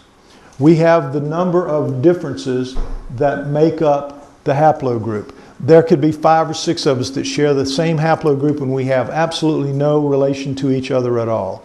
But we fit in the haplogroups because the changes in our mitochondrial DNA are clocked and understood as such. And they're only a maximum of 120 allowed. 120 allowed. And those 120 come from black Africans in South Africa. They were the first humans.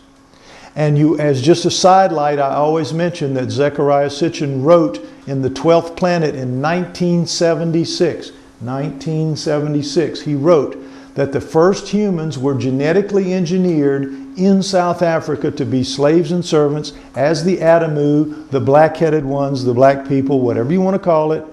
He wrote this in 1976, and in 1986, the Mitochondrial Eve program showed that indeed humans were about 200,000 years old, and the first of us did indeed come from South Africa. What Sitchin wrote in 76 to just tremendous ridicule and disparagement by everybody in the mainstream, 10 years later, they prove he's absolutely right. Do you think he received a single apology from anyone? From his own lips? No, never heard a word from anybody. Never heard a way to go, never heard a congratulations. Never heard you win, nothing. Forgot about it. True story. Anyway, so this is the way most of this on the wall would look. Most of it would look that way. There's very little change, but there are changes. Next slide. There are changes, and this is what they look like. The computer will let you know. In this haplogroup, everything is a T except this is a C right here. And the computer does these lines and things to let you know, pay attention, we got a difference here. Next slide. It can also be that something will be missing. This has a G here, this has nothing here. So it puts in the bar space to let you know whether it's on this one or on this one, and it lets you know. And they're differences. Now, next slide. We're going to look at a segment 164 base pairs long from 1202 to 1426. That's 164 base pairs long. And in this one, you see one change in the human right here, one change in the Neanderthal right here, and one change in the Denisova, the two different Denisovas, same change right here. So it's 1, 1, 1 in the three different species. You with me? Now, it just so happens that this 164 is the smallest of the 4 fragments that our geneticists recovered of the Starchild's mitochondrial DNA. The smallest fragment. So what is allowed here is one difference. Next slide. In the Starchild, there are 17. Now, right here is enough to show the Starchild is not human, and not just is it not human, it is radically not human. Just right here. But there's more. Next slide. When you total it all up, what you see is humans, the 120 that I told you, and Neanderthals are 200. We're all less than 120. All of us sitting in this room, we're 60, 70, 80, 90, something like that. But we're not up to 120. Nowhere near it. That's for the blacks in Southern Africa, the first of us. We're all more recent than them. Neanderthal around 200, 25, 199, could be like that. Denisova, 385. And that's why they had to call it a new human. Look at this. This is only 80 between us and Neanderthals. It's 185 between these two. They're not even very much alike. They're very different. And chimps out at 1500. So you see what the gap is here. It's huge. Next slide. With the Starchild, the 4 fragments have 1,583 base pairs. That is 9.5%, almost 10%. Ask any statistician. That is mathematically significant. Mathematically significant. You can project off of that. You can extrapolate off of that. And you get, if you do, in the 1,583 base pairs, there are 93 variations. Already 93 on the way to 120. And if you extrapolate that, you get out to 883.5. So you know the Starchild is going to be 700% different out to 800 to 1,000, somewhere in there. But you know what the mainstream said when we started trying to put this out there? Well, wait a minute. You can't say for sure that every other thing in there, every other fragment, is not going to be perfectly clean with no changes, and you end up with a 93 variations, and so it could still be human. With 4 fragments showing 93, they wouldn't let us say that we could extrapolate, because you can't be sure that there would be any more changes. So while the mitochondrial DNA should have been a home run, it wasn't, because we just fell within that window of the 120. We didn't get outside the window. We didn't get enough fragments. One more fragment would have put us over. We haven't gotten it yet. But the 4 are enough to know. So we were stuck. And then one day, you remember the golden needle? Remember the golden needle? He calls me up and he says, you remember the golden needle? Next slide. And I said, oh yeah. He says, guess what? And I said, you got a golden needle? He says, no, man, no. I have a diamond needle. I got much better than a golden needle. I got a diamond needle. I said, well, what's that? In every human embryo, a gene called forkhead boxp2 or FOXP2, you may have heard this term before, is a master gene controlling embryonic growth in at least 300 other crucial genes. What the FOXP2 does is it basically develops your core, your brain, your throat, your trachea, your lungs, your heart, your guts, your core. Now, FOXP2 is what this master gene means is it controls at least the downward flow activity of 300 other genes. At least 300. Some people think it's as much as 1,000. But what does that mean? If something goes wrong in FOXP2, that ripple effect down is catastrophic. So as the embryo is developing, if there is a flaw, if there is a variation, if there is a change, if there is a mutation in FOXP2 in any of its base pairs, the embryo dies. The embryo dies. And a lot of embryos die. I don't know if you know the statistics, but it's staggering how many don't make it because of things like this. She's shaking her head, so she must know. All right, anyway, next slide. The FOXP2 is 2,594 base pairs long. 2,594. It is one of the most highly conserved genes in our bodies, way more than mitochondrial DNA, where you can get up to 120 changes there. In FOXP2, every normal human has exactly the same. Every one of us in this room has the same string of base pairs, all 2,594. There are people walking the earth who have one difference in one of those. One difference, and they never speak. Never speak. Takes out their voice. 2, can't have. 3, can't have. 4, can't have. You're dead. FOXP2 is one of the most highly conserved genes in our bodies. Is everybody getting this? This is important to understand. Next slide.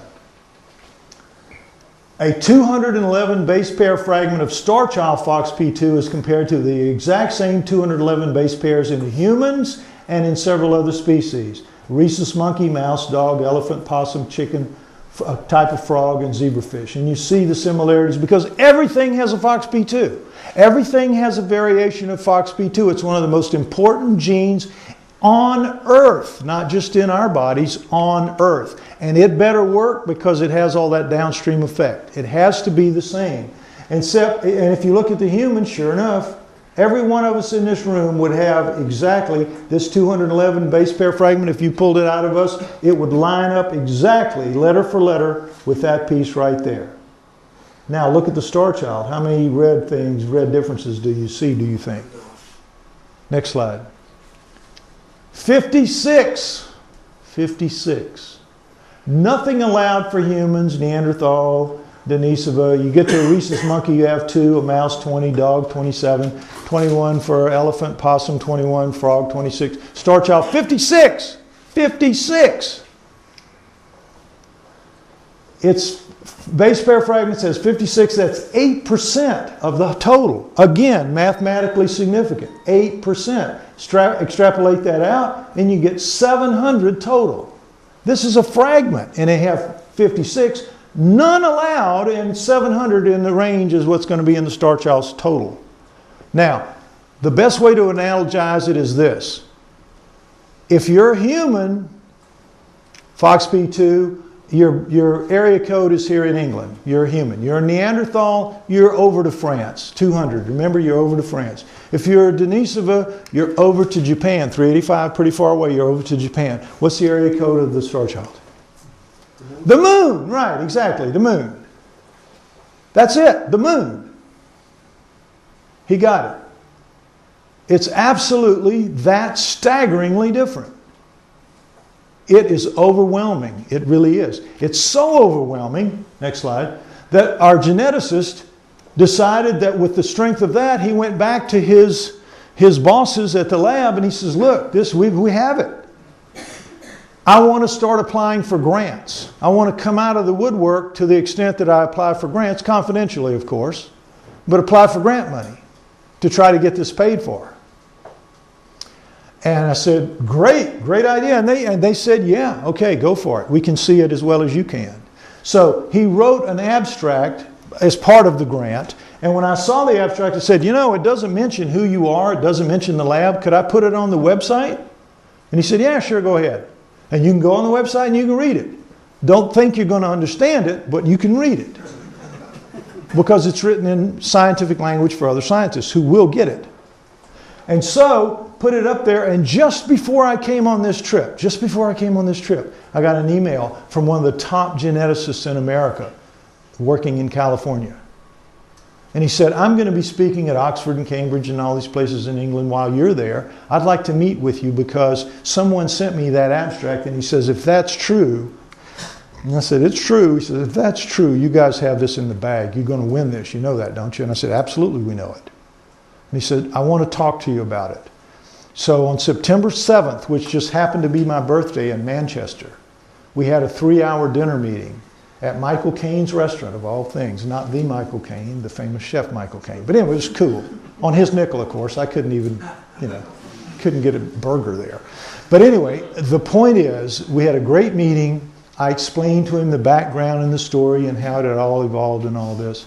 And he says, I'm going to need to stay in the background initially here, but I'm going to work for you guys and I'm going to see what I can do for you. I want to get together with your geneticist. I'm going to try to bring some of my friends on it. And look, they've been working hammer and tong to try to get it done. He had to take time in the last week or so for another lecture tour, but these guys are working on it. And he's brought in a third one that's going to meet next week when I'm back there. I'm leaving on Wednesday to go back, and we're going to have a meeting as soon as possible with the third one. It's starting to snowball. It's going to happen because it is real, it is legitimate, and the FOXP2 is enough to show anybody that knows that this is the real deal. Because it's like a piece of a puzzle, but it's there. It's a real piece. It isn't a mistake piece. It's there. You don't pull them out unless they're there. The machine doesn't screw around with them like people can do. It doesn't put a flake of skin in the solution or a drop of breath in the solution. The machine just doesn't care. It just reads what's there again and again. It's the math of biology, 2 + 2 = 4. We win. It's just now not a question of if, it's now just a question of when. When they can get it lifted, its profile high enough to attract investment to it, we're going to make history at a staggering level. Next slide. At the same level of these guys. In the 1500s, these guys moved the earth from the center of everything out into the position that it really belonged in. The conceit of the 1500s was that the earth was the physical center of the universe, the physical center of everything. And they had to give that up. And that was a hard thing to give up. And now, with the Starchild, what you're going to do is have to give up our conceit that we are the biological center of the universe. It's going to be as big as this over time. Next slide. It's going to be equivalent to the Wright brothers. In 1900, at the turn of the century, a poll was sent out to every one, over 200 of the main wizard scientists of the world at that time, asking them a series of questions about the future. One of which was, do you think that humans will ever be able to fly in heavier than air machines? And 95% of them wrote back, no, that's impossible. The physics are all wrong, and here's why. And you gave all this scientific gobbledygook. While two brothers are in Dayton, Ohio, working in a bicycle shop, and in 3 years they're going to fly. And they do. Because they weren't invited into the poll. They didn't even know the poll was happening. They were just doing it. Doing it. They weren't paying attention to the scientists who said it couldn't be done. They were doing it. Next slide. And this put us all, rest in peace, put us all on our first step toward our inevitable future in space. And what the Starchild's going to do, next slide, is move us into our membership in a galactic community. It's going to make us become part of a larger community out there. It's going to make us see ourselves for what we really are in the same way the people in the 1500s had to do it. Is it going to be easy? No, it's not. Because there are a lot of people out there that are very conservative in their viewpoints and want everybody to live the way they did when they were children. Can't be that way. We have to move forward all the time into the future, and the Starchild's going to take us there. Next slide. Anyway, maybe the Starchild heralds a new beginning that we have all heard 2012 might bring. This could be it. We all keep hearing about 2012, 2012. If we get funded before this time, which could happen, maybe it's the Starchild that's going to be the change of consciousness that everybody keeps talking about, or the big change. Not going to be a disaster. There's no comet out there or anything. Just hold it. We're almost done here. Next slide. Trying to get done. How long will it take to prove the Starchild's case beyond all doubt? Until we find someone who has sufficient money and curiosity and courage to join us making it happen. When we do find that person, every human's life will change in ways we really can't imagine right now, but I am certain those changes will be right and true and good. I see it on the lights, the positive side. I think that we can't be helped by anybody until we acknowledge that they're there. Why would they bother with us as long as we're infants crawling around on the floor with dirty diapers? We have to stand up. We have to become mature enough to say, okay, we know you're there. We could use some help. Come down and help us fix this mess we've made of this place. And I think maybe at that point they might do it. But not until. Next slide. So those of you who are interested in learning more about this and the details that I can give you in this lecture, there is an ebook, and I keep the price low so it's easy to get. If you want to know more about my human origins and hominoids, there's this one, which is a much bigger book, but they're all ebooks. They're designed as ebooks, heavily illustrated, and the reason I prefer this form is that I can make changes to it so easily, and I can keep it fully updated all the time. You can't do that with a print book. So I make it as easy for you to access this information as I can, and it's good information, and I encourage you all to get it if you can. Otherwise, that's the end of it. This is where you clap.